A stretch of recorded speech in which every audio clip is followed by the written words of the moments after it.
did hit record. Thank you, sir.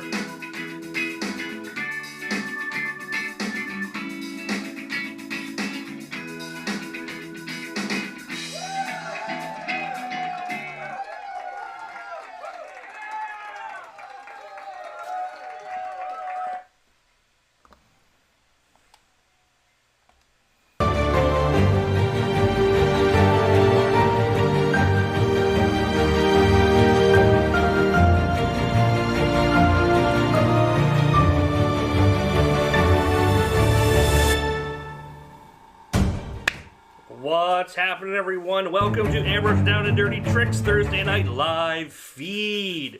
I think I leave the red in the background because the original time I did this demon on my Magnum, that was in red. So, and my Thin Air GraFx colors are always in reds, black, silver, and white. So let's see who we have in this evening. You know what? This camera needs to come down just a hair, and I think we need to get a better focus. There we go. All right, who do we got? Thank you, Steve. Yeah, I hit record.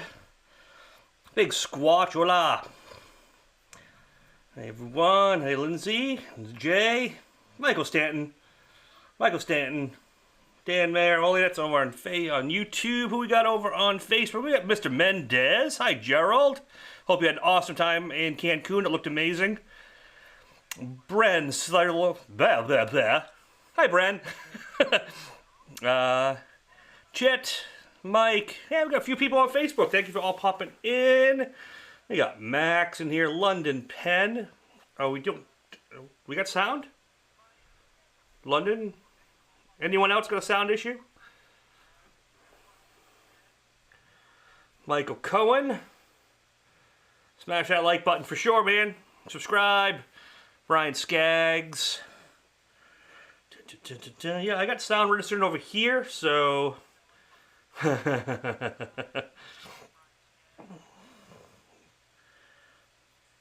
all right. No, I think we're good on sound.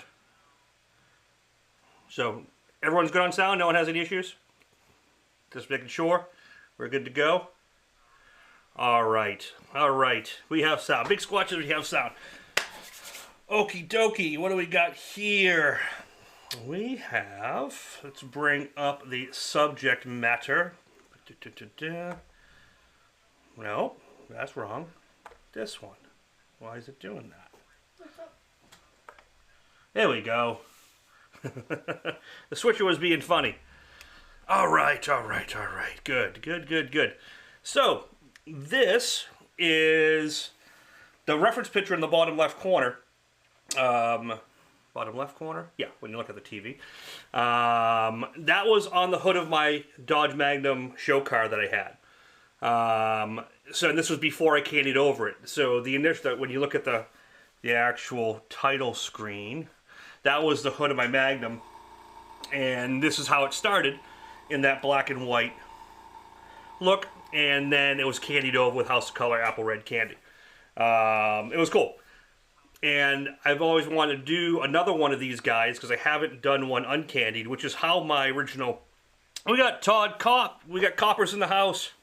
Oh, Esther McCauley's on. Hi, Esther. Hold on, I gotta show my face. Hi, Esther. How you doing? Hope all is well.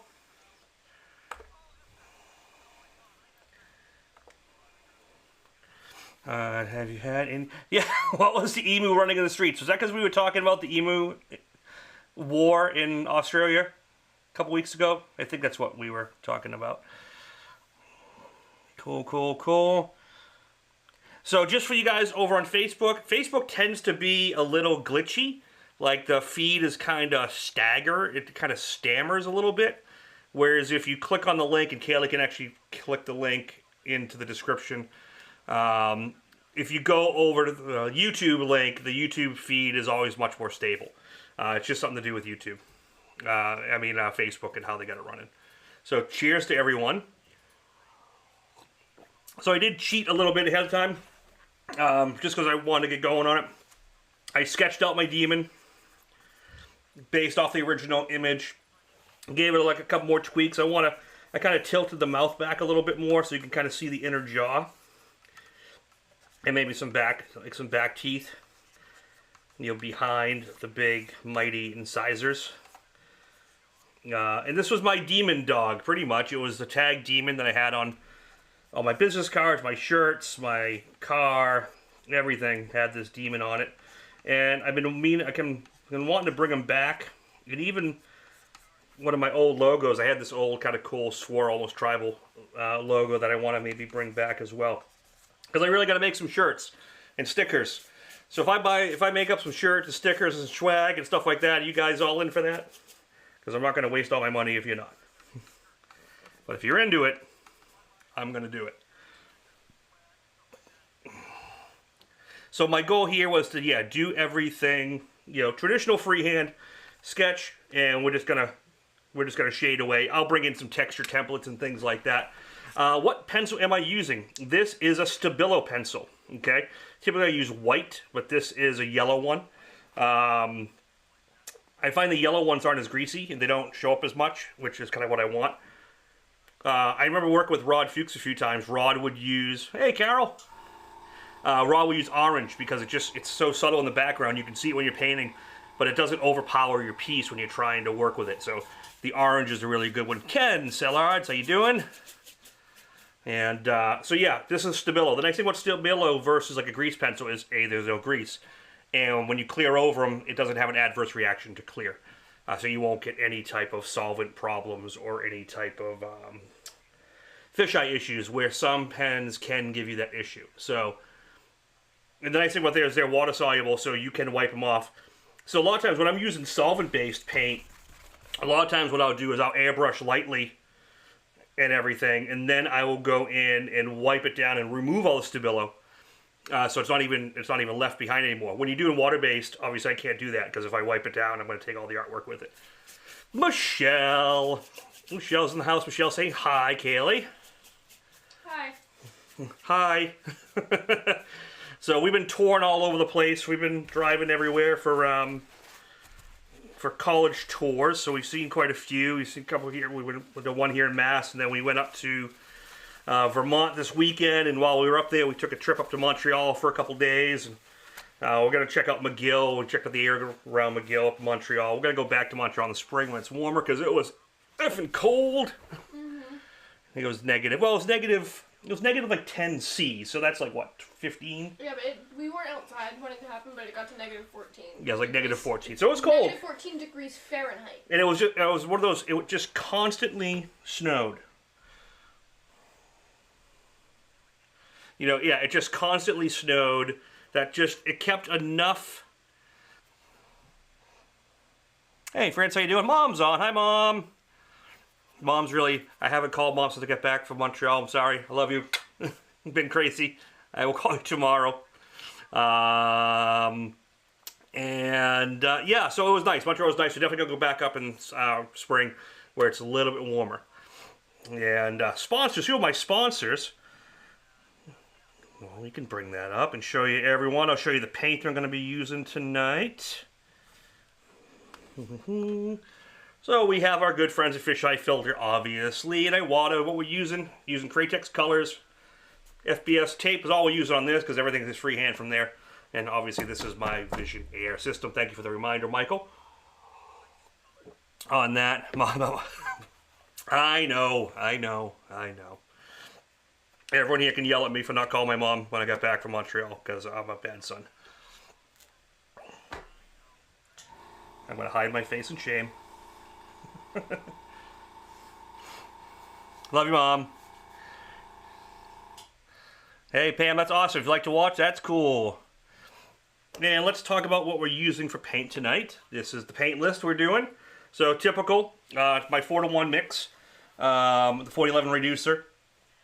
I just do the 40-20 because I like the speed which it dries. It's kind of a solvent thing. It's not really necessary. Just I'm so used to solvent, I like that little extra heat that it brings.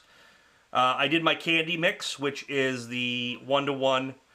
I did candy black, and it's 1-to-1 40-50. No reducer needed. 1-to-1 is pretty much straight. You can use it straight out of the box. If you need to reduce for a micron, you can, but you don't really need to. And then I have my typical colors. I have an opaque white illustration, standard black illustration, and the neutral gray 4 illustration. They're all reduced about 10%. to start. Now I'll cocktail from there. So if you guys saw, I did a couple videos for Cratex last week. I went down and filmed a few things. I have a basic Airbrush Basics one that's going to be a quick one coming out, which I'm also going to expand on here. So we got that going on. Lots of stuff going on. Keeping really busy. So, shall we get started? We shall. Reference image. And store link if anyone needs to go to the store. Fisheye. All my guys. There we go. We got Gary She's in the house. And Gerald's over here. Gerald, looked like you had a great time over there. Hope it was as fun as it looked.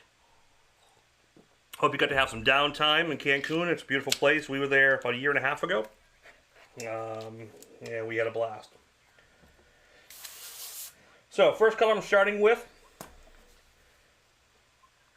which is my typical. Whenever I work, oh, why is that on? Sorry about that. Just got done working. Let's get this ball rolling. Yep, time to start working. Okay, so whenever I'm on a black and gray surface, or a black surface, I typically don't start with white. Back in the day, I would start like this. It's how I learned. I would go in and I would start with white. And it's so dynamic, it's so bright. Now I find it's too harsh to start there. So now I start, which it might not look as, I start with this medium gray, okay? Let's see if I can zoom, let me zoom in a little bit here. Oops. Oops, I hit the button,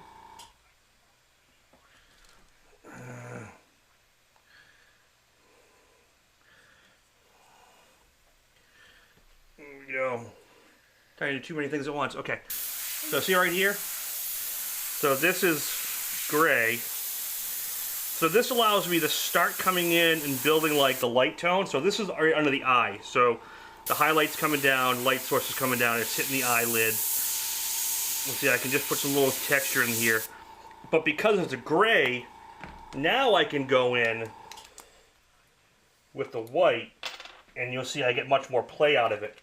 Much faster. I don't have to go to black as fast. So now I can go in, I can brighten that highlight right in the center. And I can start getting that nice radius feel more than if I just started with white. And then I can use the white to add some texture. You know, I could go in with the texture effects and hit that because it's playing off the gray underneath, as opposed to just being able to go black to white from, you know, the panel. So that's why I start with the gray, and that's why I typically start with the neutral grays. And you don't have to buy, you know, the neutral gray out of the box, you know, from Cratex. You can mix your own. Just have your illustration white, your illustration black. You can mix a nice gray. It doesn't have to be that. The nice thing about, I will say, the nice thing about the neutral grays, all the neutral gray sets were done without using black. So the grays were made as an actual gray with no black. So they use white, obviously, but they start tinting it with color, and that's they get to an actual natural gray, and that's why they're called natural grays versus the black and white mix. So they do have a nicer tone. You might notice they have a little bit of a cooler blue tone. But you get less of that, I do find you get less of that like blue shift with it because it's made with color versus just black and white. So whenever I do stuff like this and demons and on a dark surface, which is mostly what I paint on because I do a lot of motorcycle work with murals, I start with the light source. So, you know, as opposed to when you're painting on a light surface, you're painting the shadows, so you're painting all the line work and then making all the shadows underneath. This, you're actually painting the highlights. That's what you want to think of. Where does a light hit, okay? So I know the light's coming down, so it's going to hit the nose to be the brightest. So I'm just going to put highlights on the nose and kind of the muzzle, like around the mouth and stuff like that.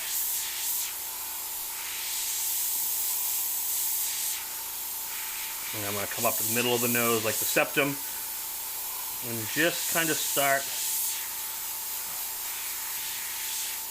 working the shape. Okay? And I don't have to be, I can be really loose. And this is how Mike liked to work too. That loose to tight, okay? Well, we got Patrick over here, David Monig over on Facebook. How's the Facebook feed? It looks like it's alright. Sorry you have to watch it work, man. Yeah, the Facebook feed seems to be a little stable for now. If it gets glitchy, click over to where all the cool kids are at. So when you paint like this, you can be really loose with it. Like, I'm going to go around and start kind of carving where the teeth are and do some soft dagger strokes. And I can just start to build the painting really loose because I don't have to commit to anything because it's kind of like, it's kind of an underpainting. And I'm just kind of building the shape of everything so I can be really loose and things like that. I can also go in now and do some texture. One of the textures I really liked, okay, so this is Gerald Mendez Bubble Effects. And when I did the original one on the hood, it's hard to tell, but I used bubble effects in a lot of it. Just because it's very subtle underneath, but it gives the skin the kind of alligatory texture. See that right there? I'm going to do it over here. Let's see if I can zoom in here. So watch the cheek here. I'm going to use this piece of the bubble on the cheek. And I can even go in, I can highlight each one a little more. And it starts to give the cheek a little texture, so when I go over it, it's just there in the background. And 90% of it might get covered up when it's done.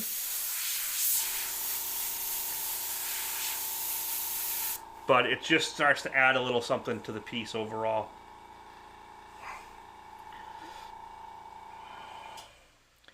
I need to get a new table. What?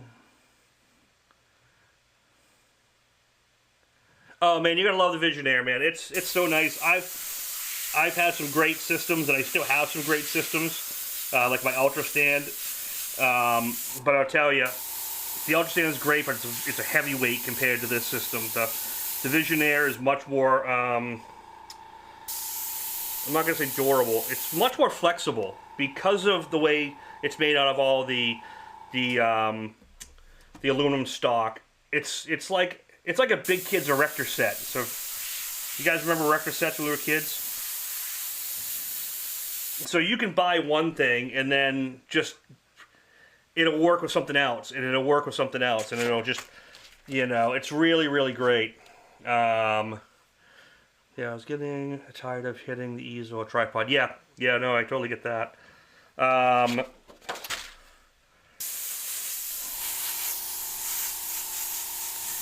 So, you know, like the other day I got the one for the skateboard deck. I'm going to do a skateboard video soon. And it's just so nice to have it, you know, up there. But that one, I can put my tank blanks on there. I can put, you know, so much other stuff. I can reconfigure with some extra pieces. You know, you can buy these components and just start adding other things to it. So that's what's nice about the Visionaire. You got to really, really, really dig it. Amaze balls, yep. Like, you guys can't see it here, but like this little thing here, this is from Visionaire, and that's mounted to the whole Visionaire rack. And the whole rack above me, I mean, I wish I could show it to you guys, but I've done it on pictures before. The whole system around me is pretty much where all my cameras and lighting are mounted, and so everything's kind of around me like a kind of like a fishbowl of cameras and lighting, but it's all hooked to you know, my Visionaire. So not only is it functional for obviously what we do as airbrush artists and painters, but it comes in so useful in other ways. Like just being able to like clip decent lighting around it makes it huge. And of course, Visionaire, that can all be gotten at Coast Airbrush. We're at coastairbrush.com. In beautiful Anaheim, California. I did see Dave in the house a little while ago. I don't know if Dave's still here. If Dave wants to throw a link up. I don't have an individual link for Coast. I should maybe get one of those. But if you're having trouble spelling it, it's right there. Right next to Visionaire and Coast. There you go.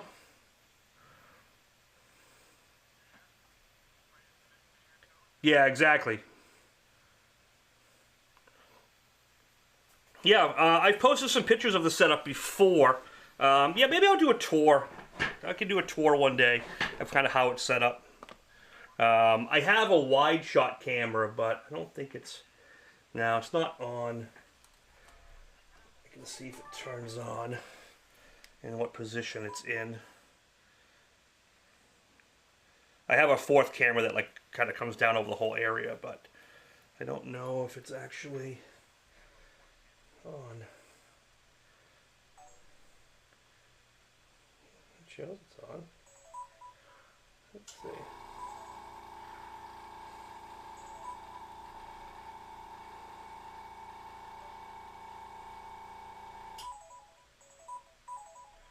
No. Yeah, I can't get it. Everything's upside down and flipped. Oh, this might be it. Let's see.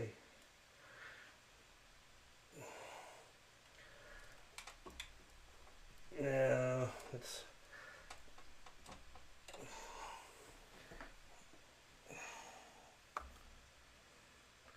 Nope. Oh, there it is. Yeah, that camera's being glitchy. Yeah, the HDMI cord's been funky on this one. I don't know why.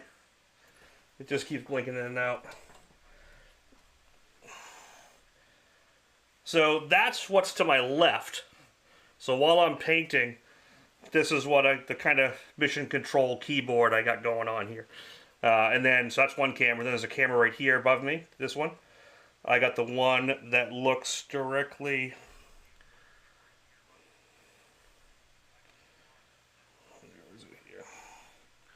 I got the one that looks directly at me, which is right in front of me there. Then I got one up overhead, which comes down. That's how I have that set up. But yeah, so this is all where I do all the sounds and all that stuff. And I can flip it around and do all that funky jazz.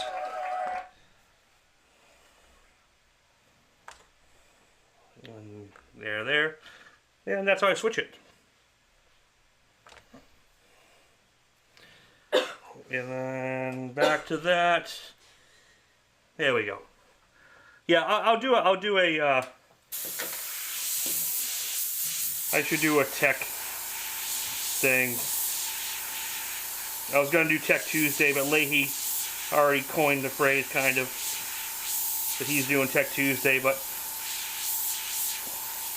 I may do one for the video, and then I would like to start doing more for the. You know, the Adobe Illustrator stuff I do, but I don't know how many. I think I'll make shorter videos, but I'd like to start doing some live classes on Illustrator with some people, and maybe we'll do some memberships for that, so you can kind of get in on that stuff. So that's going to take, you know, I don't think 60, 70 people are going to want to watch that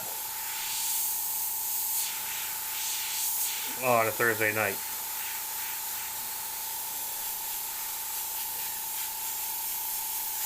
This is just, I'm just blocking it in. I can be really loose here.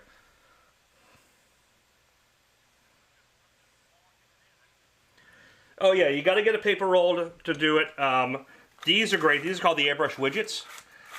They make them in resin now, so this aluminum one was really expensive, but these are great. But you can make one just like an easel off the side with a wooden dowel and like a roll of paper. That's what we use for like the larger spray guns at the shop. But basically, same type of thing. You just roll it up.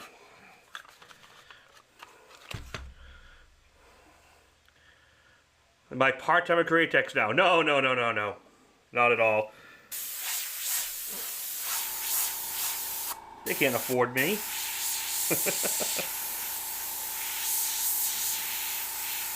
No, they're pretty close. So we, we've been wanting to do those videos for a couple years now of the Dirty Penny and the espresso shot because I've used them on so many videos here and there, and I've never done a video. So we did those, and while I was down there, we did the anodized black, and we did a quick basic. Because there really hasn't been an airbrush artist approach to a lot of the paints down there, so I'm going to start doing some of those where I'm close by. And then we're going to start doing, we're going to partner up on some videos here, and I'll do some content here at the studio. We've got a lot planned this year for the studio with some different paint that's coming out. A totally different market that I'm not really involved in heavily, publicly, but I like it on the side. So we're going to be doing some of that. I'll drop that when we're a little closer. The ears, I want to do a little texturing here. So we're going to use my my template.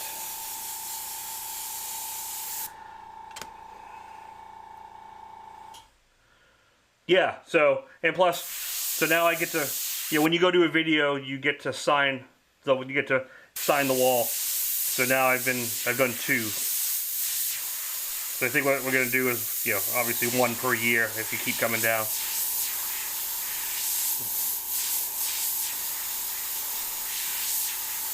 So I know I do a lot of plotting work and do a lot of stuff like that, but this is how I pretty much always paint. And started to paint was like this. And then I started integrating the plotter more and more for my lessons, and then more and more for certain motorcycle clients when I don't have the bike in front of me.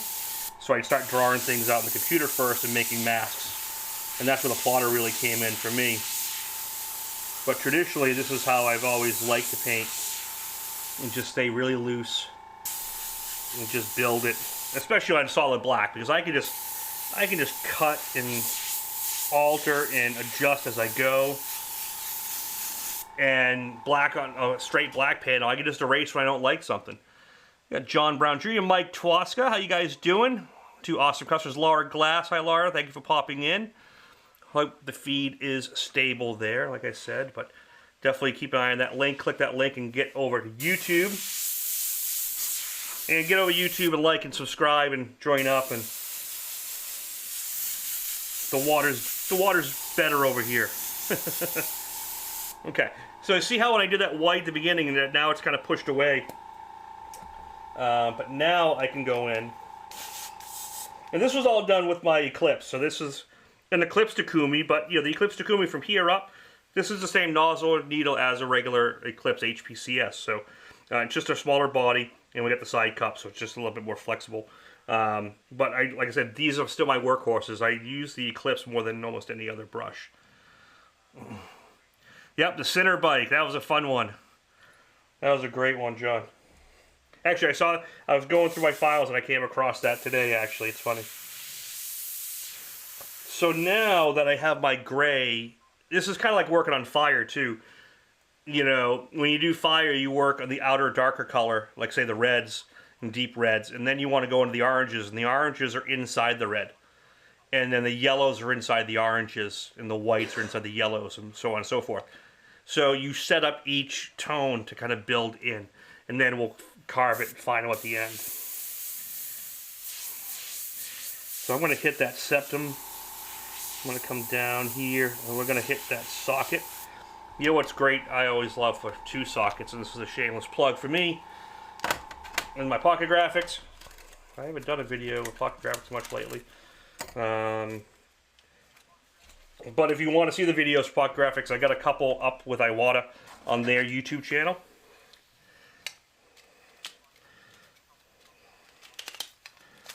Where is my...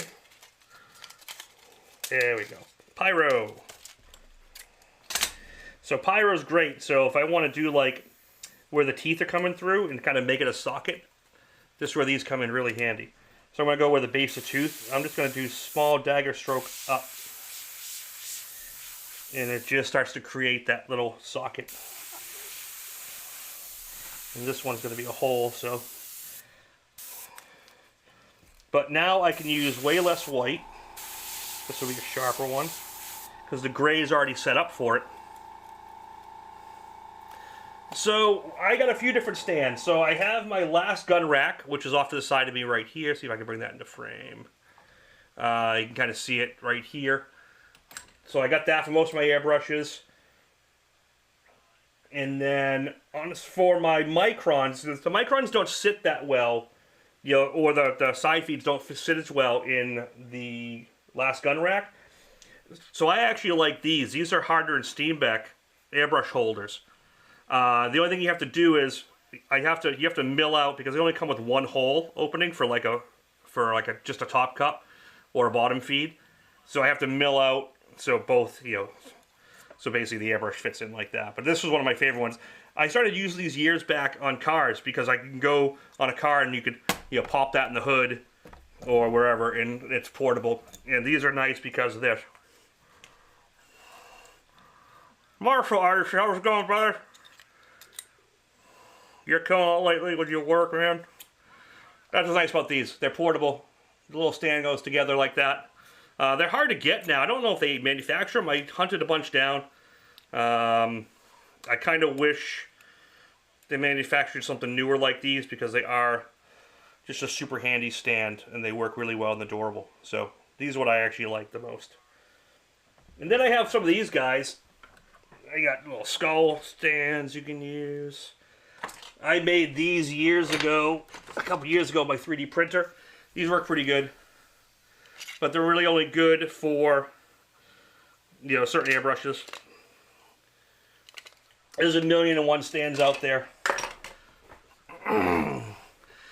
Don't let your cat near any of your texture stencils. I don't have to worry about that. You know why? I don't have freaking cats. I don't want cats. I don't like to have cats. Kaylee hates that I say that. And I just dropped my nozzle. Oh well. $80 nozzle that I dropped. Oops.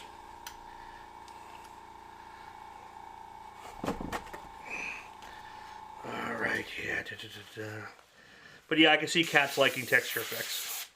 Alright, so like I said, so we got those. I can come in here and just kind of come off these stencils and just start to build shapes. That's what these really come in handy for.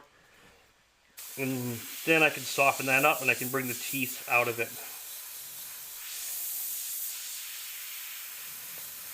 And just kind of hit the highlights.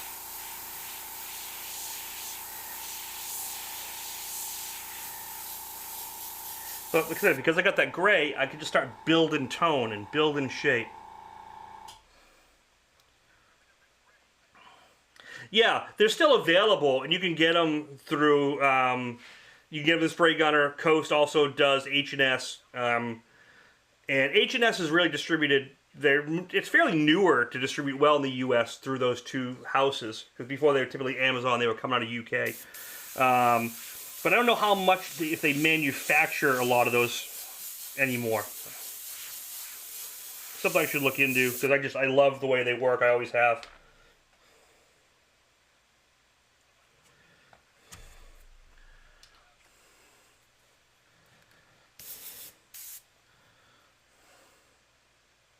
And they have a double one where you can actually hook an airline to it. It's like it becomes a manifold and they chain together. I didn't really dig it that much. I used it a while back. I thought it was kind of, I just didn't like them. But these by themselves are just awesome.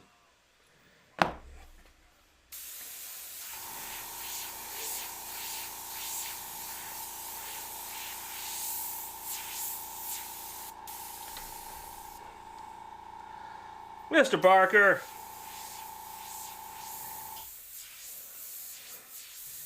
This is nice because you can just really start adding. Yeah, let me get in here. I have to focus up a little bit.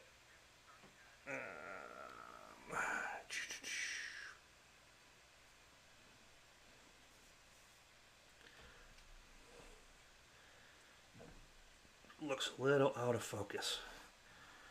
Let me see if I can get that. Yeah, it's not enough. There we go.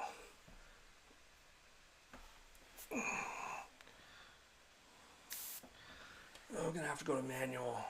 I mean, autofocus, I think. So there we go. So you can see now the gray tones here. Yeah, so this is opaque illustration white. Okay. So now I can bring back in these textures, and I can start adding scales, and I can start kind of really just building. I can use the white to build shape. Instead of trying to like brighten everything up, I can just really get that in. Yeah, this isn't focusing well with that. It's that fine balance between getting enough light in the studio for everything. But so now I can start doing like little details because the gray has set up the tone. And I can do the white and I can push it back. And I can start pushing them highlights around. Lighting the edge of the muzzle.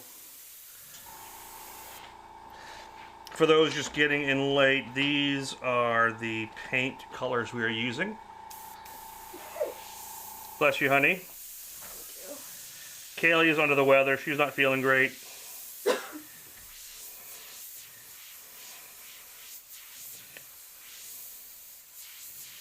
So she's probably going to take off in a little bit. So I'll be manning this solo.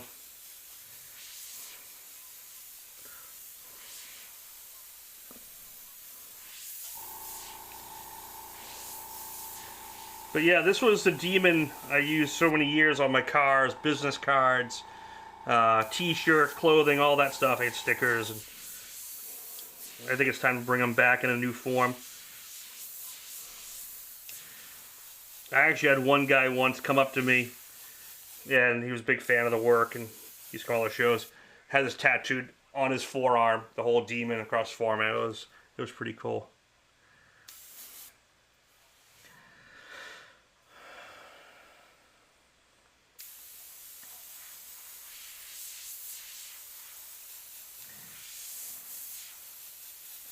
It's kind of cool, also kind of weird for the first time to see your logo tattooed on someone, your brand. The person's like, yeah, that's cool.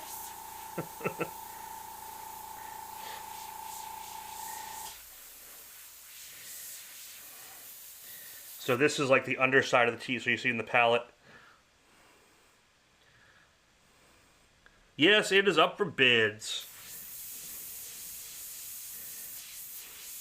Just I'll scan this one most likely, and I'm probably gonna use it to make some stickers and something like that after the fact for anyone else who is interested in it. But if someone's up for bids, we'd start this thing at 200 and go from there.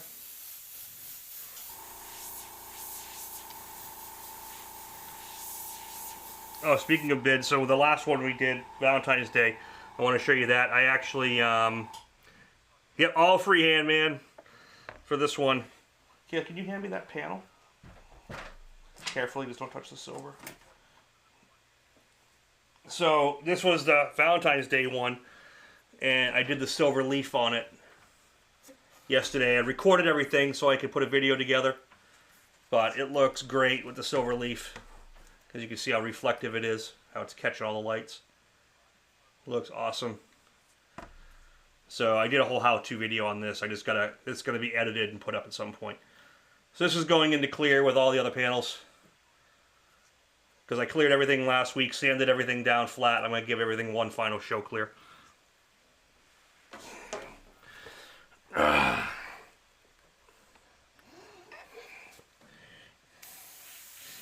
So there's the big fangs coming down. You know what? I think I need, these fangs need to come out of the bottom.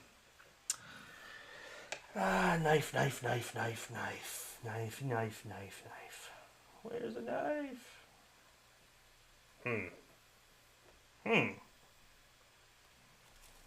I had X-Acto knives. Hello, Polly Parrot.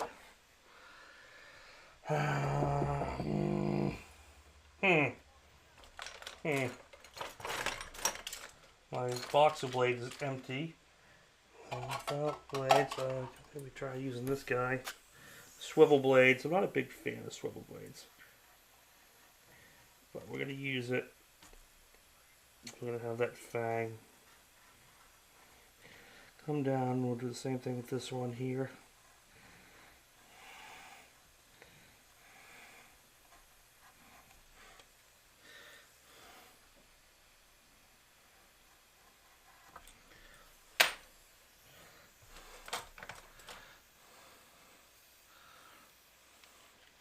I'm glad you like it, man. Thank you for your patience.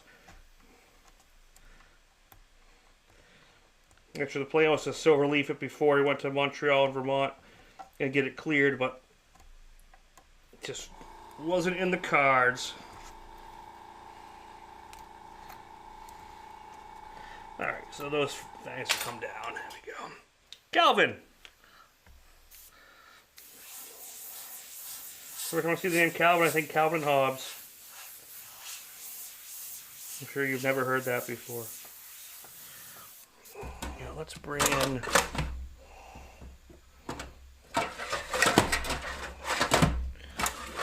a big curve. Oh. Oh. There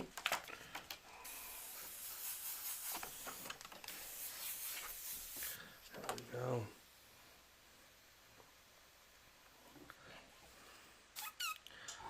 Tommy McSweeney.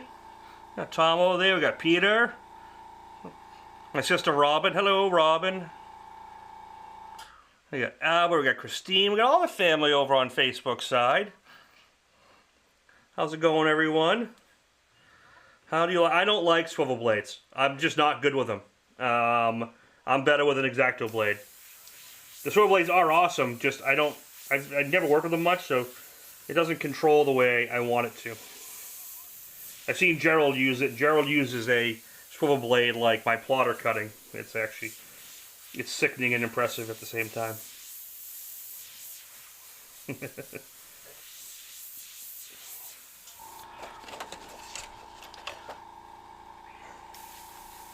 But yeah, this is where I start liking to put a lot of the texture in.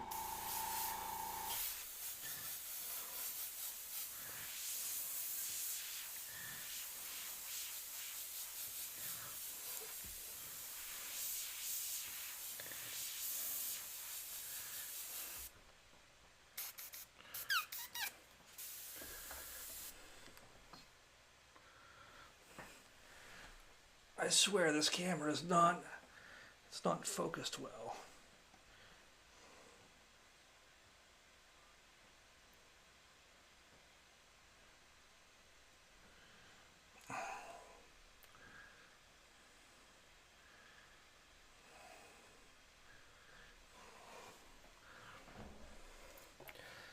Calvin Jones.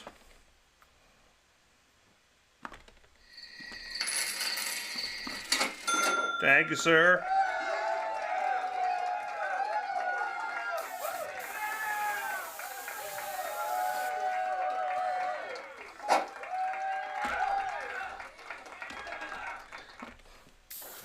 Thank you, sir. Oh, you know what I didn't give you?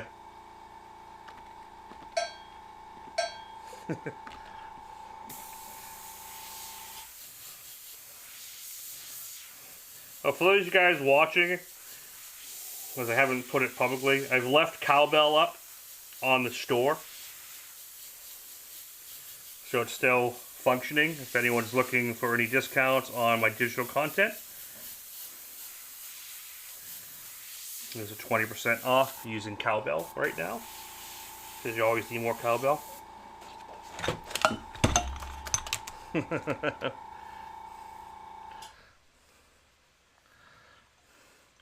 I put my old blade on childproof out.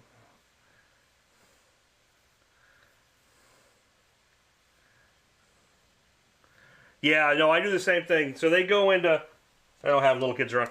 They go into a big bin like this, and then I want to do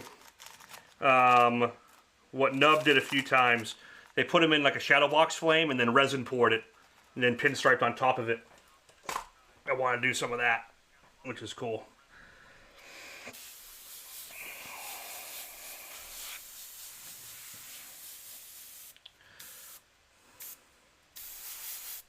Gotta love more cowbells.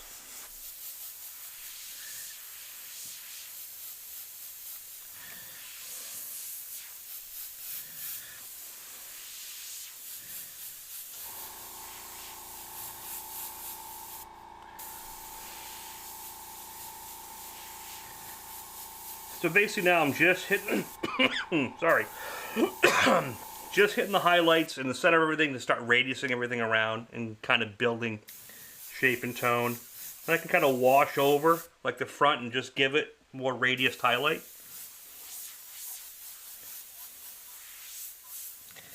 Start adding little details to these teeth. Just little like striations. And you get all this stuff set up before you start carving it with blacks and tones and things like that. It is a very, freeing way to paint, to just, sketch. And this is how I started, especially doing t-shirts in the malls where you didn't have the plotters and internet and everything else to look stuff up. So we just either came out of our head, or you'd go to the bookstore and grab a book and try to copy it. And back then we didn't even have projectors in the malls.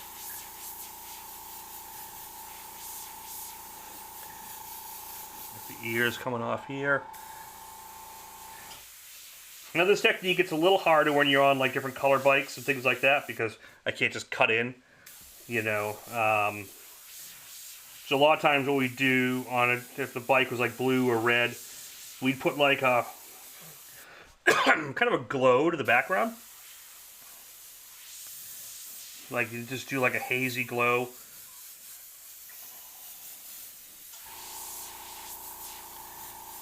So you wouldn't have to like, cut back in the color. Sorry for the coughing, it's been super dry.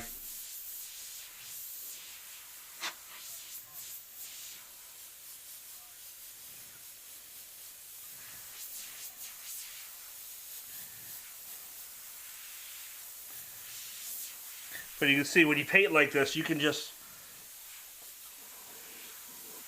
kind of sketch and freehand and form it and sculpt it, let it come together, which is what I'm doing here.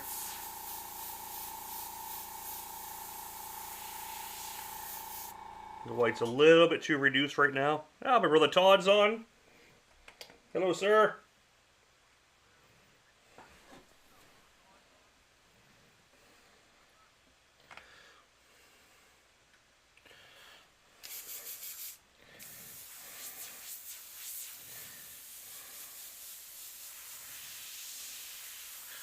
Everyone went really quiet tonight.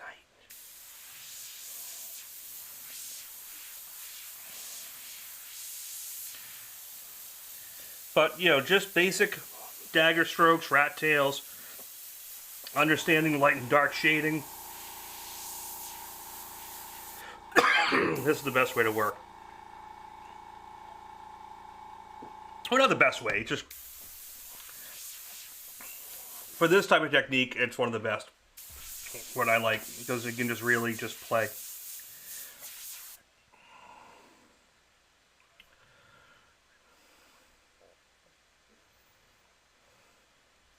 Yep. Yeah, man, I started doing t-shirts like that and just big bottom feeds and just slamming paint through.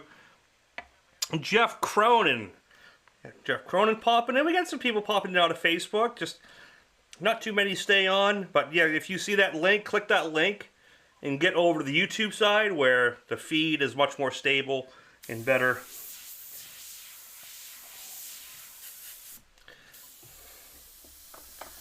Big Squatch, have a good one. What are you going to see? Oh, you're going to see Cocaine Bear. Let me know how it is. It looks amazingly stupid and fun.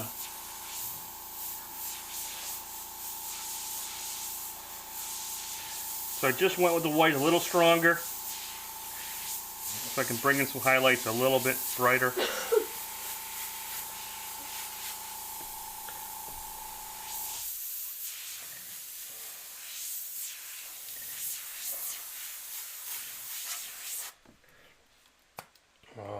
white. I think this is a straight black.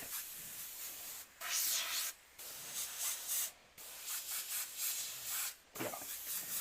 So this is regular black. So see, if I want to cut in back to the base color, you can almost use this as an eraser. But I'm going to do that last because I want to bring the tone slow.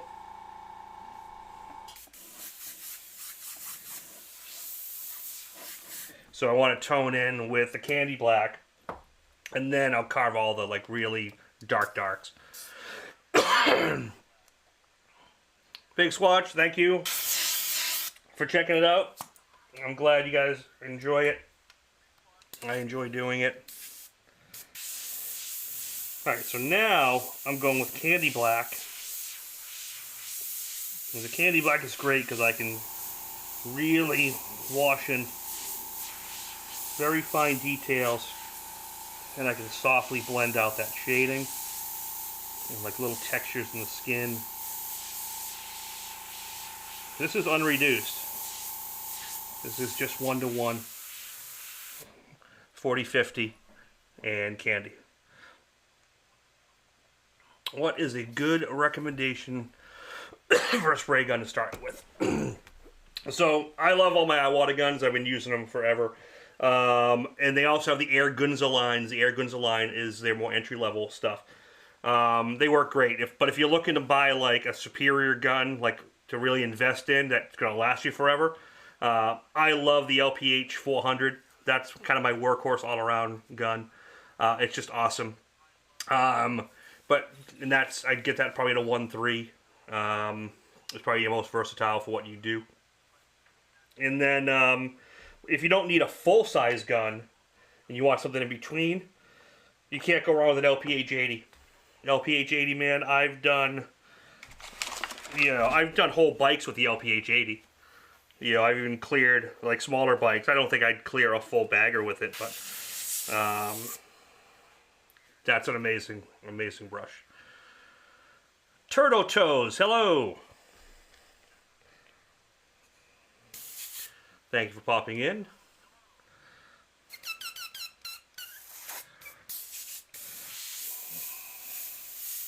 I added a little bit of reducer, so I want it to go a little softer.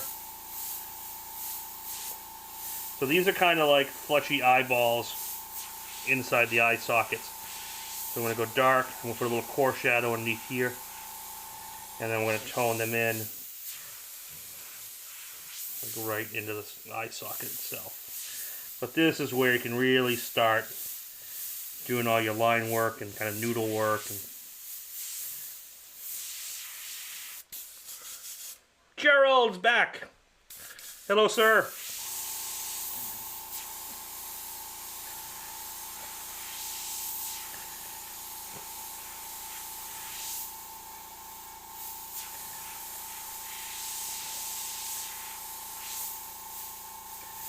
But yeah, this is where I love the candy black, because I can just build that tone. Lots of little details. All those little folds. Let's get into this nose area.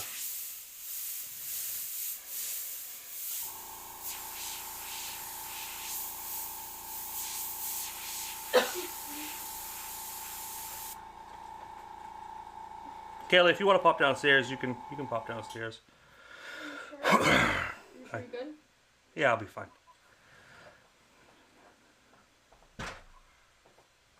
Yeah, it does make a difference, man. I'm glad that worked out for you.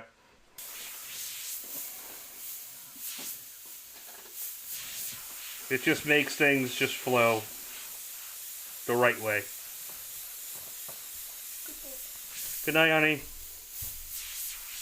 Kaylee has left the building.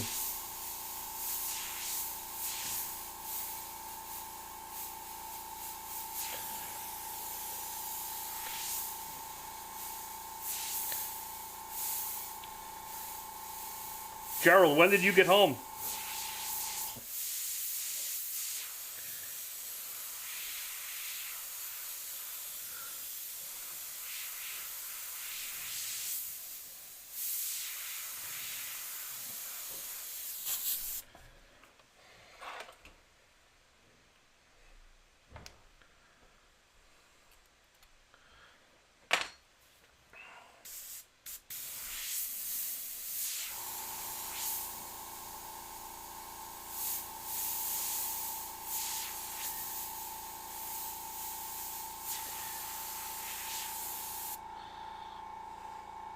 Yeah, you can do, the LPH 880 is so versatile. Like I said, the only thing I probably wouldn't try to do is like clear a whole bagger with it.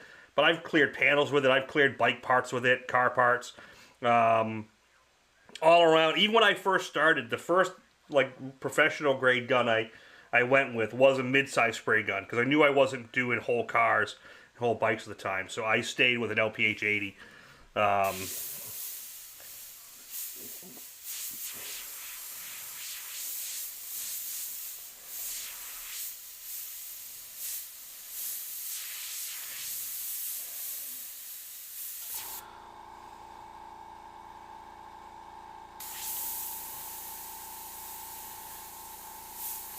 And what you can do too, man, I did this for years. I invested the money in one really expensive gun, and that was my finish gun. That's the gun I used for like my pearls and metallic base coats. It had to be really perfect, or candies, things like that. And then until I could afford them, I just got a couple cheap guns, some knockoff like Home Depot, Harbor Freight things, just to be able to, you know, spray primer. I didn't need an expensive gun for that to start, you know, and, you know, spraying like solid colors, you know, so basically I invested in a gun for my like really, you know, nice finishes, and then I just used cheap guns till I could afford something, you know, down the road. You can't go out and buy 5, you know, $700 spray guns when you're starting out in this business. No one does, no one can. Unless you're really lucky.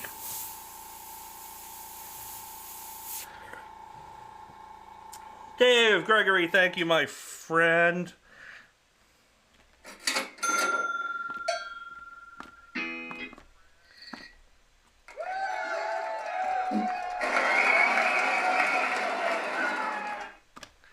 Much, much appreciated.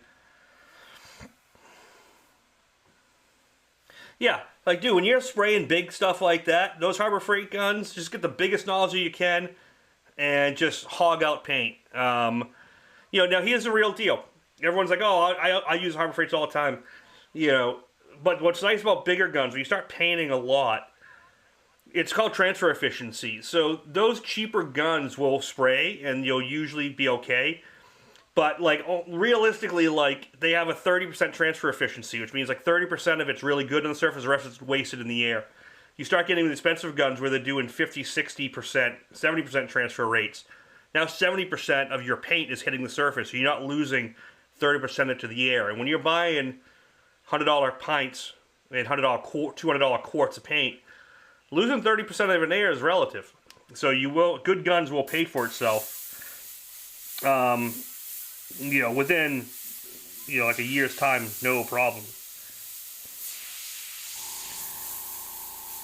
But yeah, you can't just go out and buy a bunch of them to start. We all get that.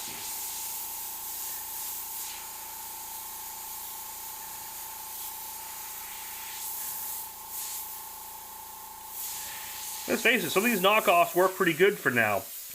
The only thing about them is they don't hold up. And that's kind of the deal with them. They work great out of the box. A few months in, they're not going to work great. But if this is something you're just getting into, and you got to start somewhere, you know, you buy a $100 brush instead of a $400 brush, you paint a couple cars with it, make some money, and then invest. And then build. And then you get to a point where I haven't had to buy a spray gun or parts in years because I bought high quality stuff, and now it just works for me. You know, so...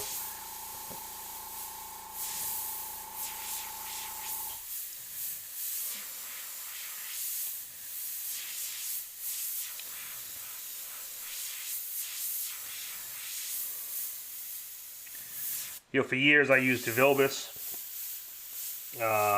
Before I was working with Iwatas. And then I got into the Iwatas and they would just... I never switched back after that. And I've tried other guns, I've used them. And they work great. I just like the feel and the responsiveness of the Iwatas. Not bad for the first hour. So see, an hour freehanding, you went from nothing to this. And just kind of working.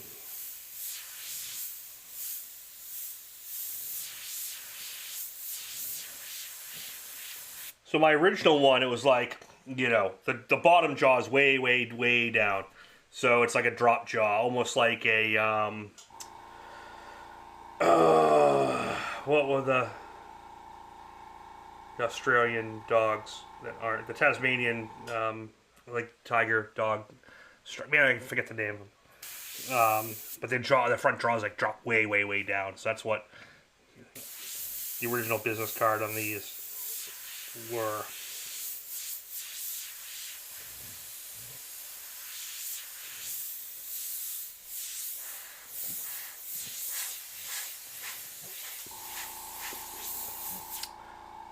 Where's Mr. Leahy tonight?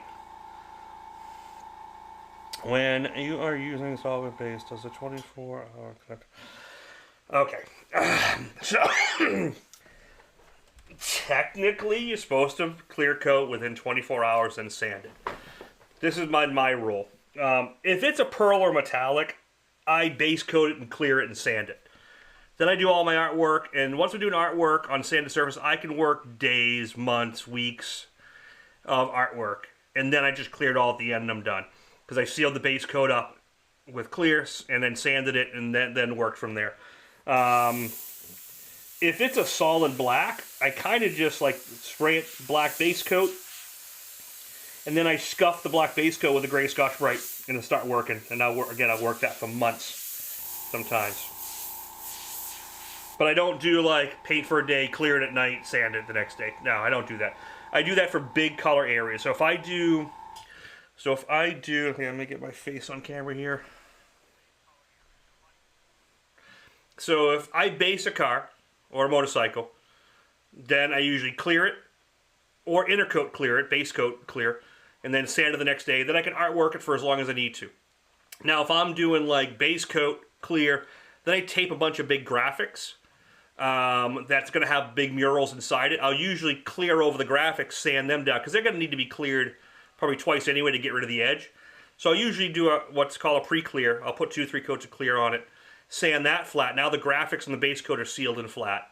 Then I'll spend all the time doing all my airbrush work, all my details. I can clean up anything. I can pinstripe, and then do final clear. That's kind of how I've always worked it. Yeah, the Tasmanian tiger, yeah. When you look at the old pictures of those, and they think they've seen, the speculation they've seen 1 or 2 back around. Hopefully that's true, but there's been no concrete proof.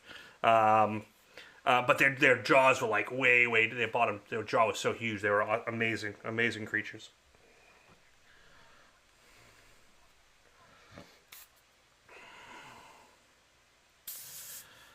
Mike Gillette, how's it going, guys?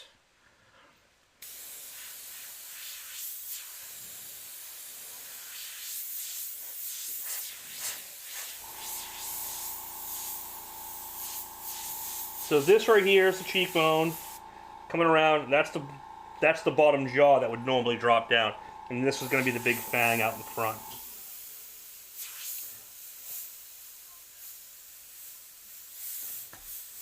It'll become more apparent, like right here.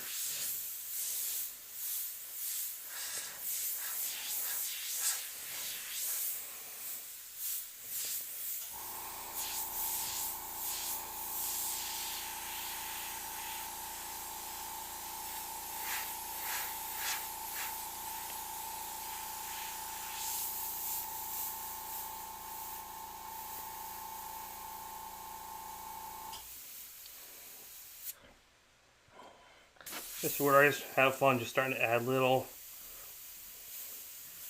textures and things like that.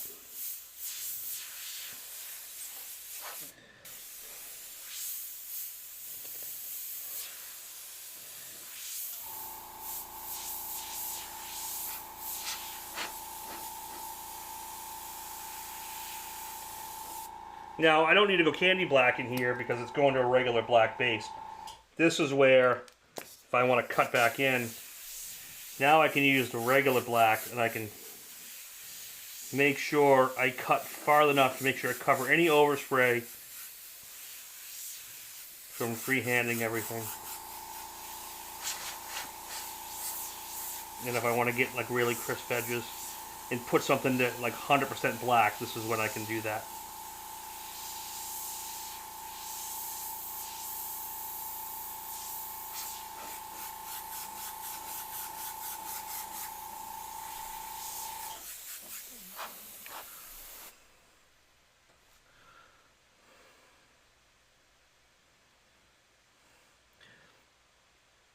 Yeah, exactly. You know, that's just the way I've always handled it.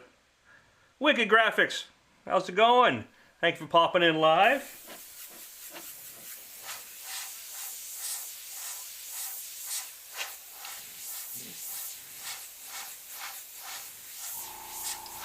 Yeah, I was touch and go for a little bit what I was going to paint tonight, and even if I was going to get on tonight, but definitely made sure I got on. I missed so many weeks on. So what's your mixture? So my candy black is 1:1. That's what I typically use, and then I'll reduce maybe 10% if I need it. My black, this black is illustration black, and that's just 10% reducer. What's the background? What's the background color? The two humps. Oh, so that's black. That was the reference. So that was the hood of my Magnum. So yeah. So that center bump, you know, that you see it in the picture go up here, that's the center of the Magnum hood. And then if you look at the reference image, let's see here. So you can see that's the nose, and then the graphic was that archway that went above it, which was a kind of Art Deco feel. Yep, miss that car. I do miss that car. It's even worse, I see it driving around because the guy who owns it lives down the street from a friend. So I get to see it every once in a while.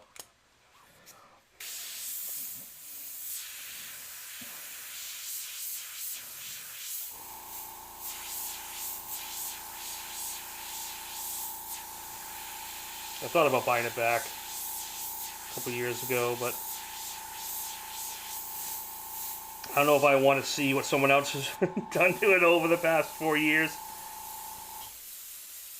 I know they kept it in pretty good shape, but I'm sure they made some tweaks and some changes that I wouldn't like. I know I saw it, I didn't like the tires they put on it. I didn't like the look of them. Remember I agonized over like the rim offset, the tire offset, and the tight tires, so they just had to sit right.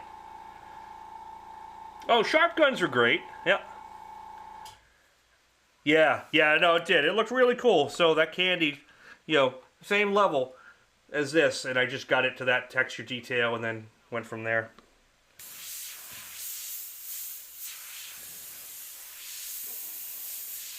But this one will maybe make into a sticker or, you know, something with it. Or I'll paint another one with the full drop jaw.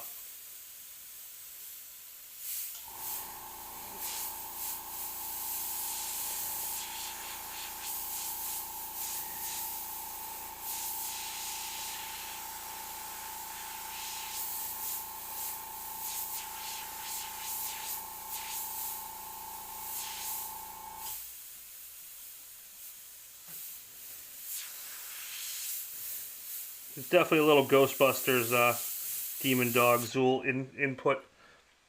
influence into this.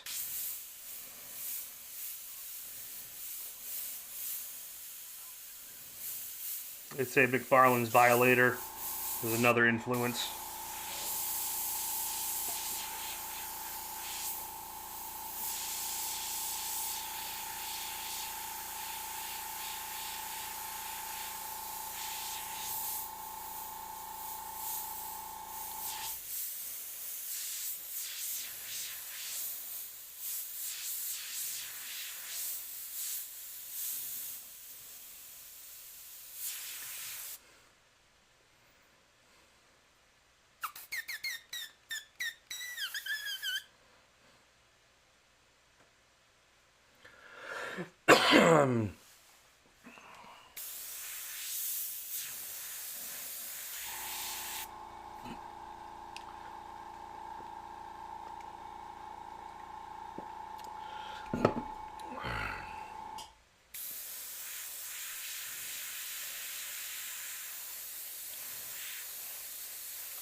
And I think next week we'll do a St. Patty's Day one.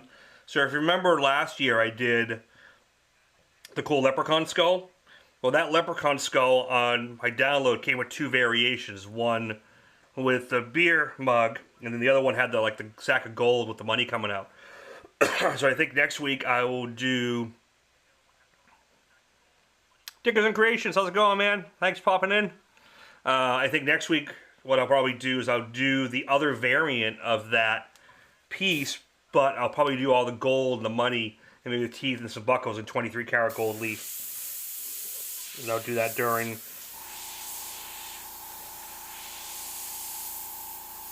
that one's just going to take some timing to figure out. I might have to glue it up ahead of time and then set the gold during the feed and then start airbrushing around it. So I think that's what we're going to do next week. So if anyone's interested in following along, you can go to McKayFineArt.com and get that vector set and follow right along.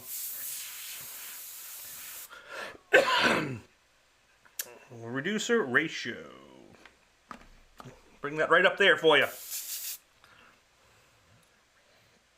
That's what I like to use. Manuel Lopez, how you doing, sir?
I'm gonna have to get some drool in here.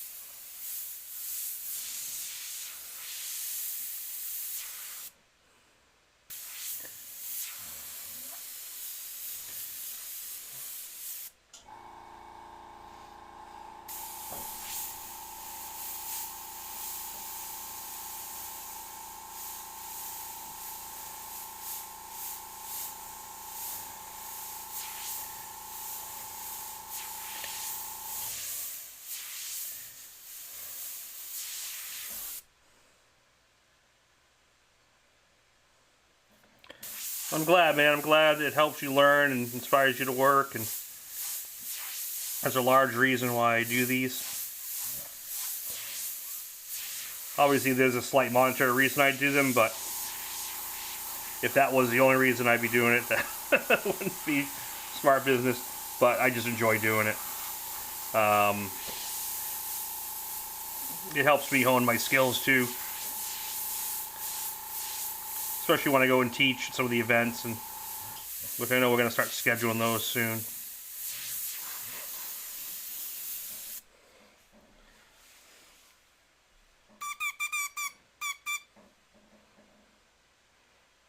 Logo Art, welcome. You guys are over on Facebook, definitely click on that link and get over to YouTube. The feed's way more stable. And there's a lot more conversation going on there. Because we got about 60-something people there, 63 people over there right now.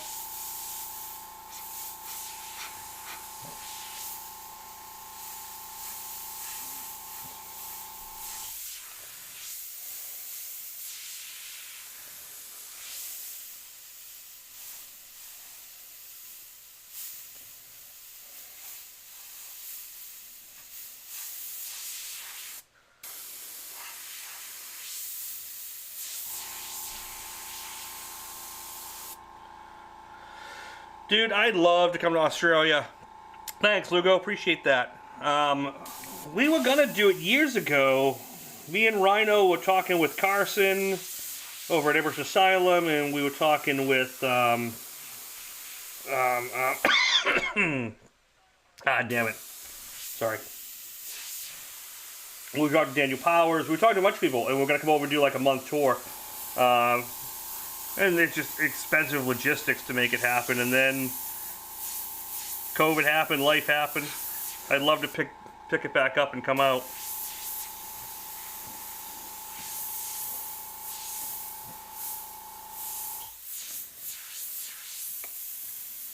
But yeah, we were gonna come for like a month and do a bunch of workshops and stuff like that. I'd still love to do that.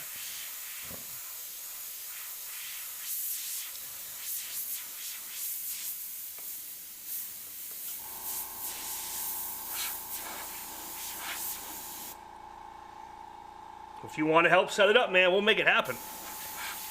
I will go anywhere in the world. Almost anywhere.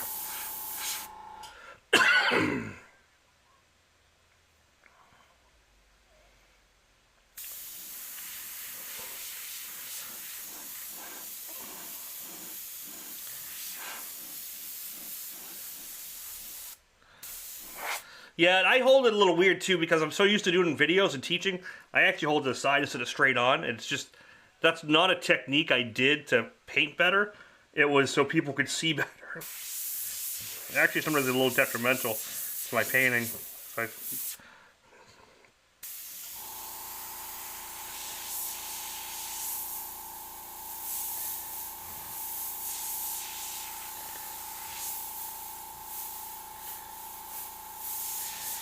I said, I love to do them. If we can set them up with a bunch of different places around the country, and I'd come to like 3 or 4 different parts, it'd probably be financially viable to make it happen. Because I'd have to get a temporary work visa to teach and do it. There's a lot of paperwork you got to do.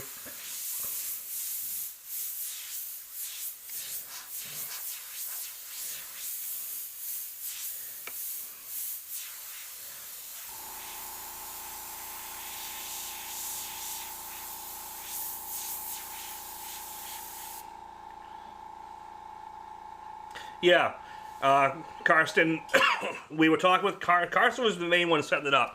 So it was going to be me and Rhino were going to come out and bring our workshop that we normally do here in the States. We were going to bring it to Australia. Carson was going to help get it up and running. And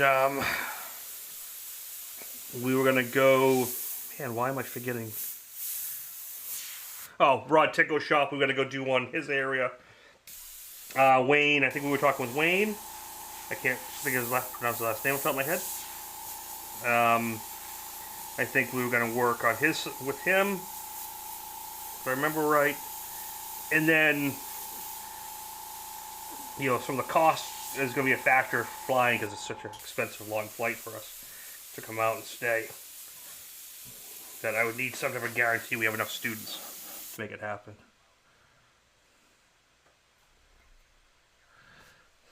Oh, I wouldn't get locked up down there. Oh, an angel. Alright, so we got some tone.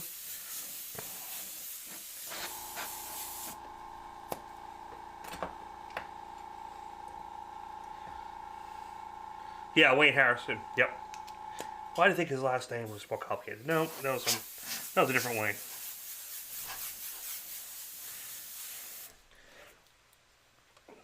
So now I'm going to cut in with some solid black.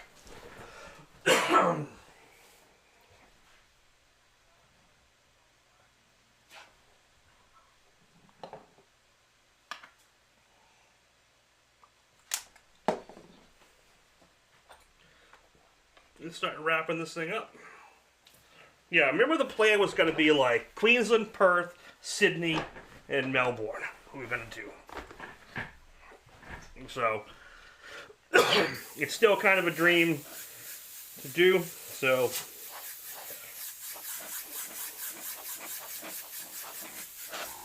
I'll have to give Carson a buzz and talk to them again. I've been meaning to get in touch with him anyway. He's doing some great videos as well, so if you haven't checked out the Airbrush Asylum videos, definitely go check out his channel, because he's doing outstanding work.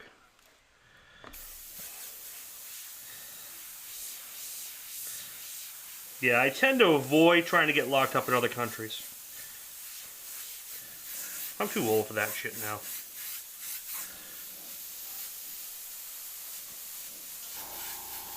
Not like back in the day when I was like young, and me, Rhino, and Styles, and cross-eyed Blake McCulley, and everyone. We'll leave it at that. We'll leave it at that. Yeah, lots of great content. He's rocked that channel, man. That channel's amazingly grown.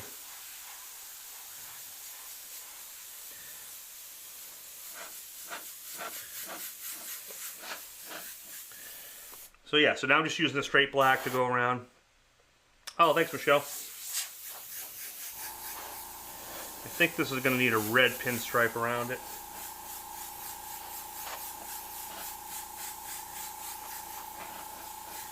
What we're going to get ready to do. I have to use some final highlighting. I want to thank everyone for the super chats tonight.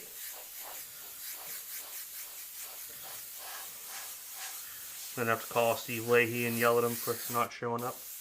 My feed. Bastard. Diego, thank you for popping in. Steve Johnson. Bob McElroy.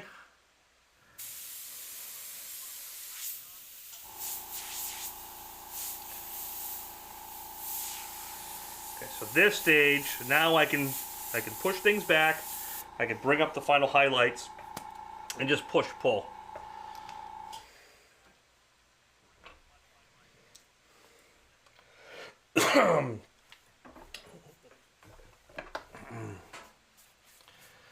Yes, this will be cleared like the others, with the others, yeah. So all the other ones I cleared last week, I've flat sanded them all. They're all getting cleared one more time, so this will get cleared with that batch. Then get everything shipped out.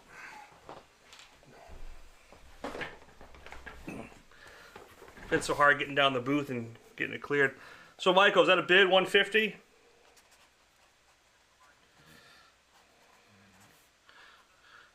We'll start the bidding there. I was going to start at 200, but we'll start it there.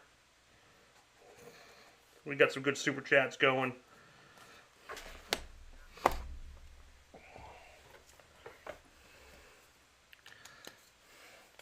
Alright, so now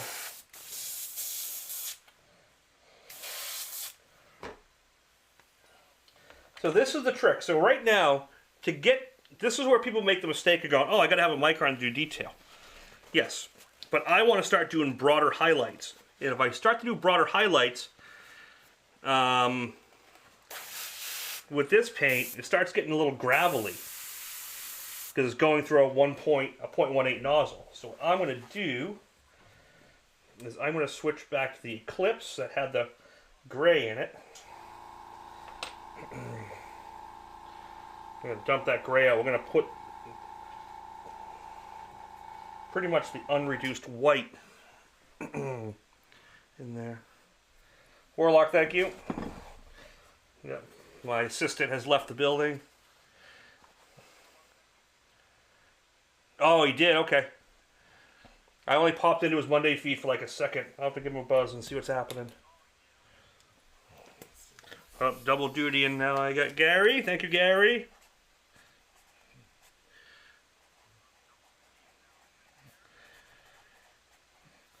See, now I log everything. Who did what, when. Keeping track. And thank you, Gary.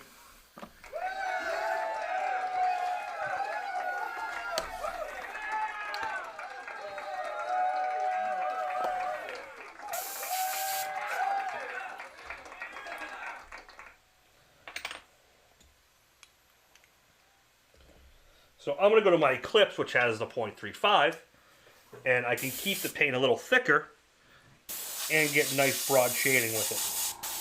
Okay, so that's kind of the difference. So if I stay with the Micron to get broader, larger shading, I wouldn't be able to push the paint as smooth because it's going through a smaller brush. So sometimes you want that bigger nozzle.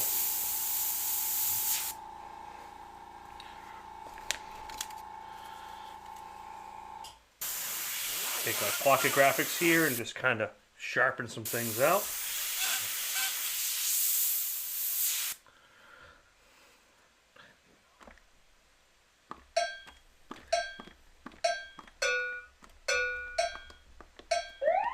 Oops, wrong one. I lost Kaylee, so it's hard to do the music, paint, and the sounds. But I got you covered.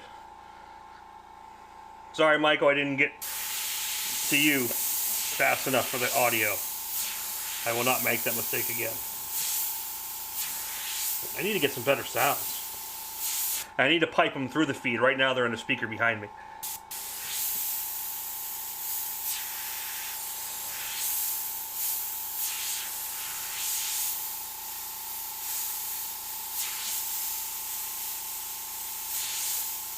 Yeah, I got so many panels cleared last week and got them all sanded. We got to clear them all again. I never like the way one round of clear looks over my paintings. I always like to sand it, give it another kind of once over, and then go from there. These look better. And they honestly, I think they buff a lot better because that first round of clear settles in. Sand that, I let it sit for a few days to a week after sanding. And then that next layer clear, that next round of clear just goes down like glass. And the buffing takes very little to achieve.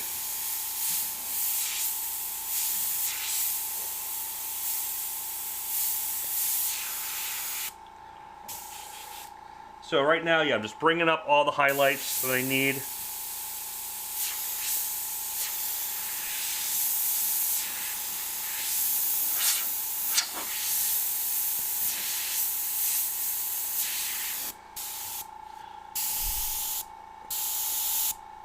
Oh yeah, always a 2K clear. So usually what I do is my first session of clear, I use House of Color UC21 because it's a nice thick clear. It builds really thick. It buffs nice too, but I like so I use a 21 for my first session, and if it's perfect, I can buff it from there. But a lot of times I like the second session, and the second round I will use my USC01, which is the show clear. The show clear goes down a lot silkier. And you can buff it forever, meaning like I can let it sit for a week and buff it, I can let it sit for a month and buff it, or it buffs great 2 days later, and it buffs easy. It buffs like butter. So that's what I like using that. And it is just a super deep clear. That's typically what I do. Brightening up these teeth. But we were doing a couple shirts, just my name on the back, like the mall days. Possibly, give me a buzz. We can see if we can work that out.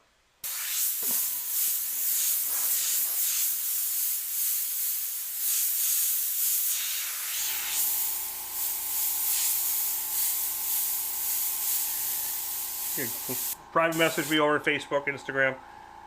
Yes, UC21 is their two-part clear, so it's clear coat and activator. It's a higher build, and then the USC01 is their universal show clear, and that is it's a 3 to 1 to 1, so it's 3 parts clear, 1 part activator, 1 part reducer.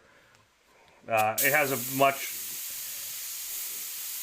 it's much glossier in my opinion. Well, it is. And it has such a nice quality about it when it goes down. It just lays down like glass. Like you almost have to be an idiot to mess it up. What new saying?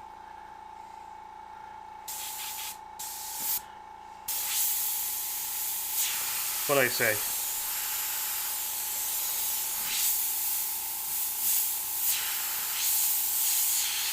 going to highlight these teeth.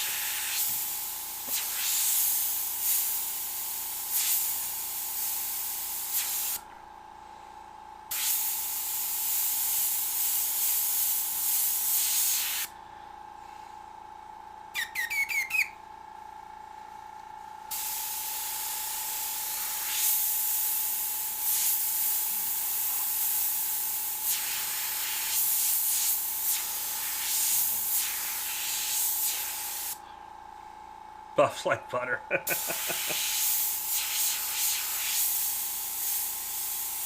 like butter. So you say butter up here. It's butter, kid. Buffs like butter.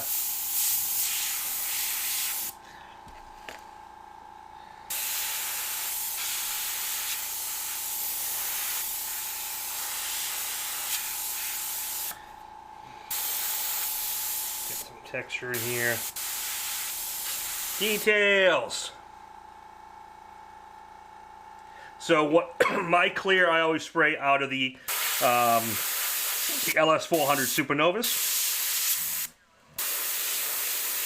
The Supernovas just are amazing. I do a little bit, Pete. It's not my strongest suit, so I don't think I've never really done it on video. I'd like to do more of it. Just because it's not my strong suit, when I got a job, I usually hire someone. And I only do it when I need to. I'd like to start doing some more of it, though. Alright, we need some drool. Blood stroke and drool on the teeth.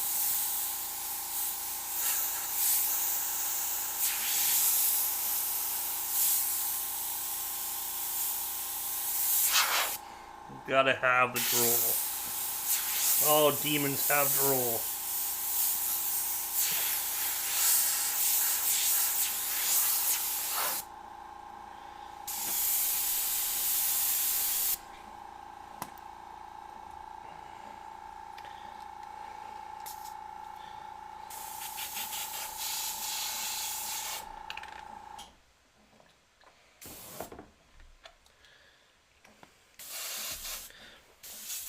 Yeah, the Supernovas are my gun of choice. And the new, it's still a Supernova body, but it's the N-Tech. That one's great. Do a quick little airbrush signature on this one. Gotta get it flowing.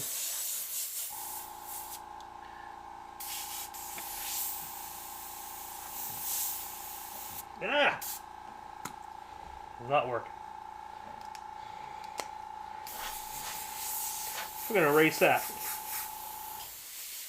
Excuse me. Yes, is that 200?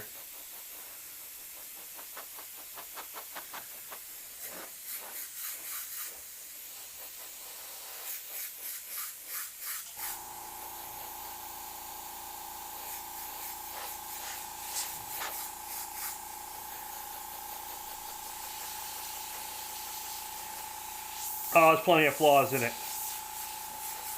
I easily do flaws.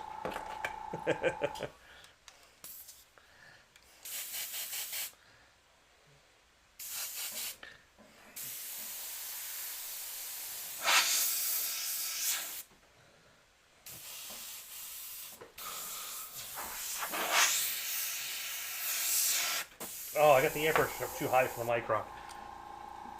That's the other thing that happens with microns. If you go too high in the pressure, it actually has adverse effects on the flow.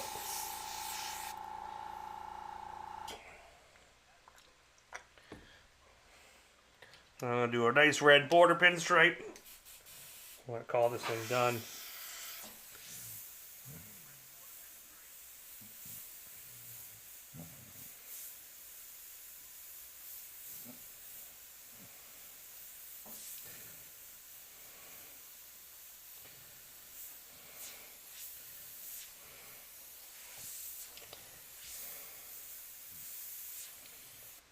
There we go.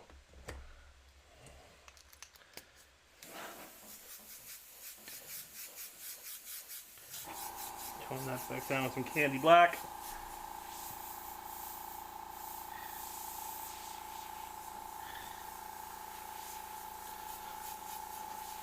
Let's go get some opaque red.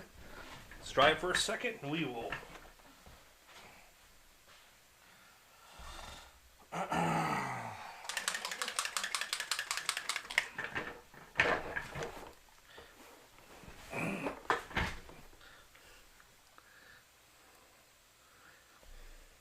Yeah, when it's flowing right, I can do it without a problem. I'm gonna darken the palette a little bit more. That needs to be pushed back. So those teeth come to the foreground a little bit more. Yeah, that's better.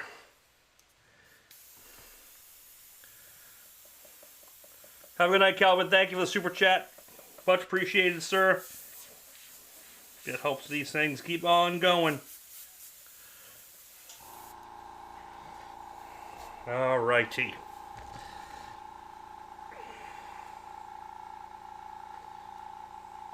Yeah, I was gonna say I don't have any daggers up here. If I did, I would dagger stripe it. But maybe I'll tape it, then I'll do a little brush effect. Oh man, I missed Michael. So Michael, sorry. This is for Gary. Cowbell, cowbell. Man, I need someone. It's really hard. I got no help in here.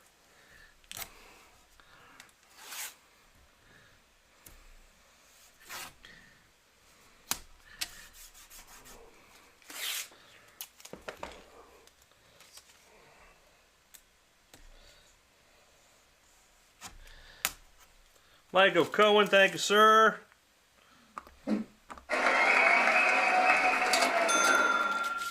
Thanks for that super chat. What I was saying, I didn't have X-Acto knives. Let's go digging. Let's not cut myself.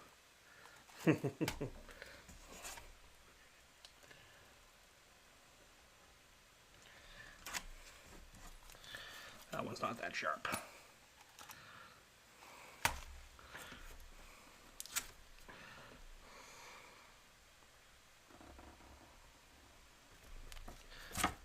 There we go. That blade's working.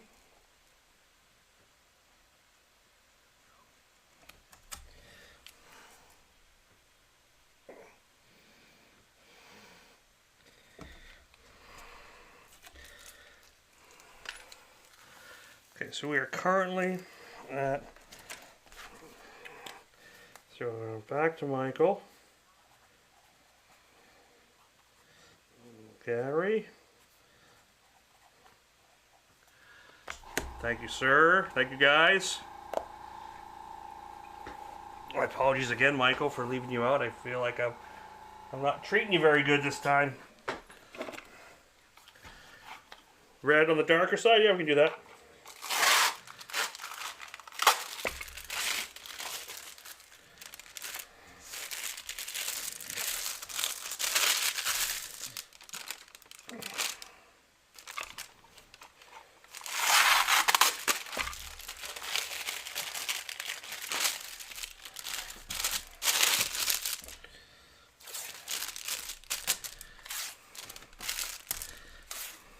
We'll do the whole Christmas reveal.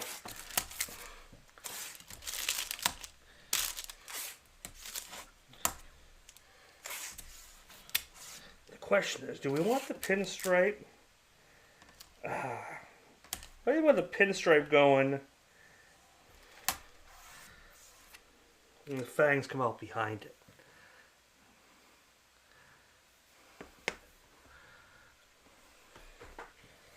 I know it's understandable. I still try to make sure everyone's happy. Okay, so first things first, gonna put a little white down just so we come up to red coverage a little faster.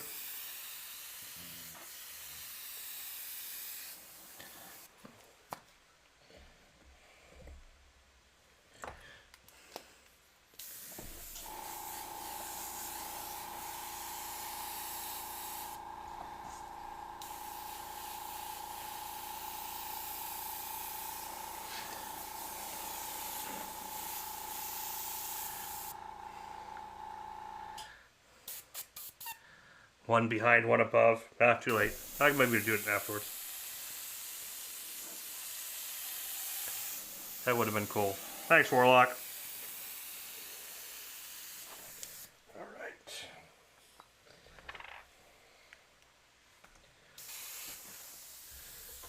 Both the same. There we go.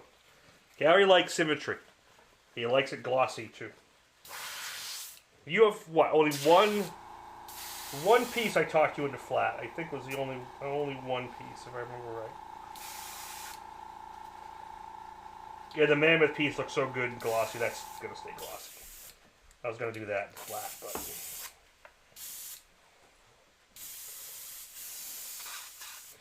okay. So it takes some opaque red. I'm gonna take a little black. Just darken it up. Symmetry. Gary likes him some symmetry.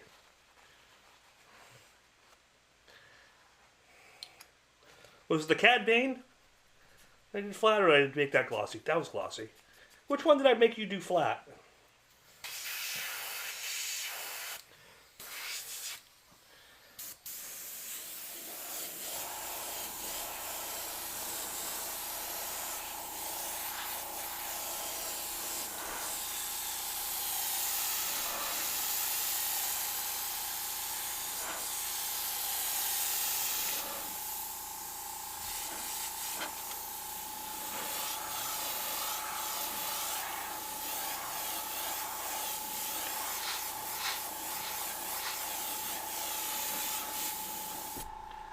Michael Stanton.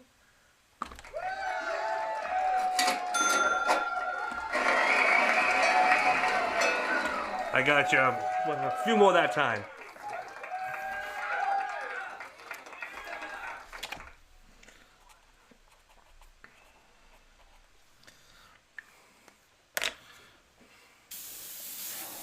Thank you, Warlock.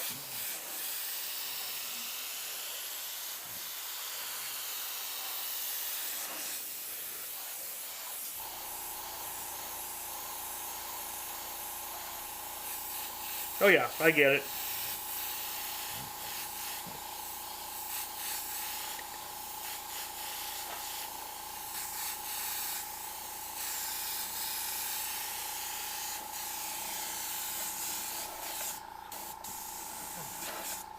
The current bid is $275 to Michael.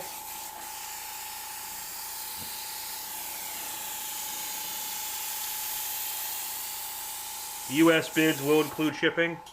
Shipping's no extra. See you unmasked.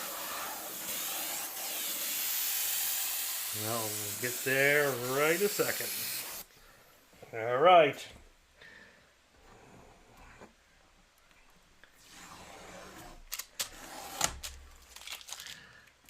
I'm going to do it slow. Do the outside first. It looks pretty red on camera, but it's really dark.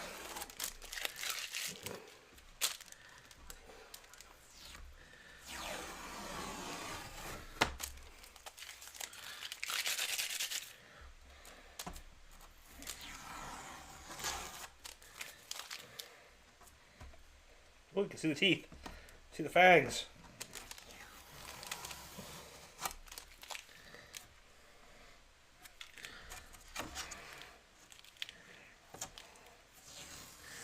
Let's put a little drop shadow on those fangs. Hold on. Hold, please. Hold, please. Gotta drop shadow them. Yeah, we'll just use an edge.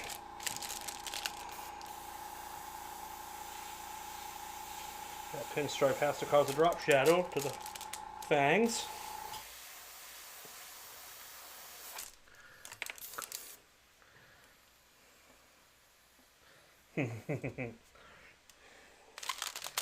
Alright. Oh, I wish I had a drum roll. Oh, I need a drum roll on my soundboard. Do I have one? Yeah, crickets. How about crickets? Oh, crickets are stupid. Alright, let's see what we got here.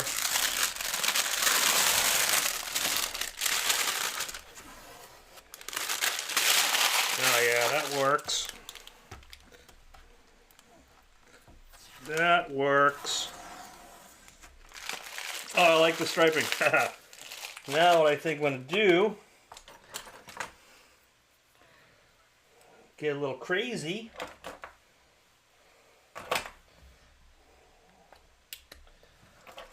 Which one has the red in it? There we go. And then do a little, we're going to do some little brush effects to the side.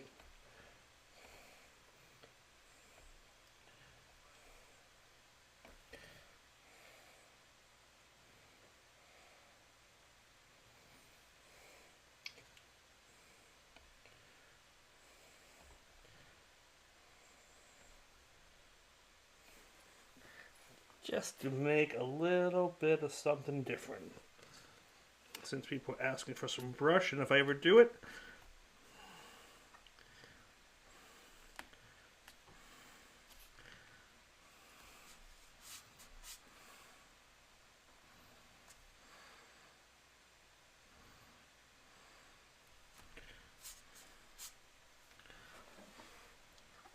still keep it symmetrical though. Oh, 300.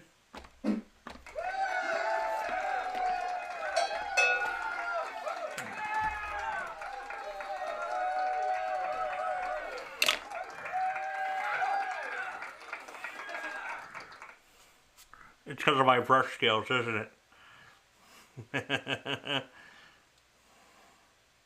So I got the silver leaf video, I just got to edit it. And I want to get some cleared pictures of the final piece. And then I'll get it. I want the owner of the piece to get it before I video the video. Yep, just some dagger effects, just to give it a little something. Just makes it look a little cooler. Now what I'll do,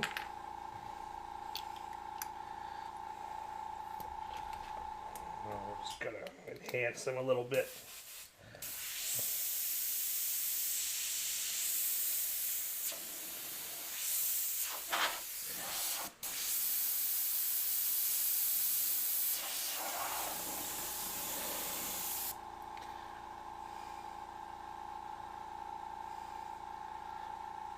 Thank you, Brian. Appreciate that. Well, I had Mike Benner. I don't know if I missed you, Mike. Hope Daytona's fun for you.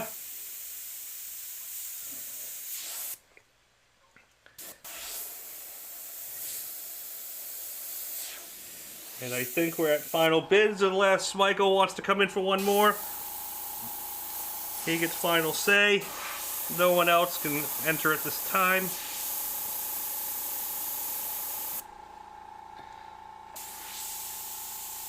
But if Michael is out, let us know.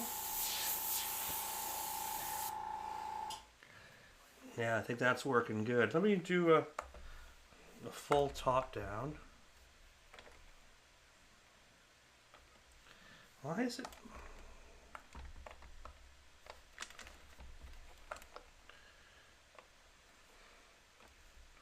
There we go.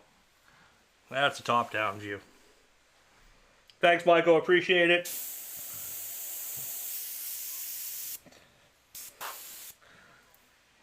I don't know. I think that looks pretty cool. As always, I'm going to work a little bit more on it. Thank you, Warlock, for tracking that. Gary, thank you very much. You are the winner. And you get, of course, more cowbell. I want to thank everyone for popping in tonight. All your comments, super chats. It was a fun night. I'm glad I made it back on. Like I said, next week it'll be before St. Patrick's Day, so we're going to do a St. Patty's Day. I think we'll have to get some Irish whiskey next week. maybe some green food coloring. And we'll have some fun.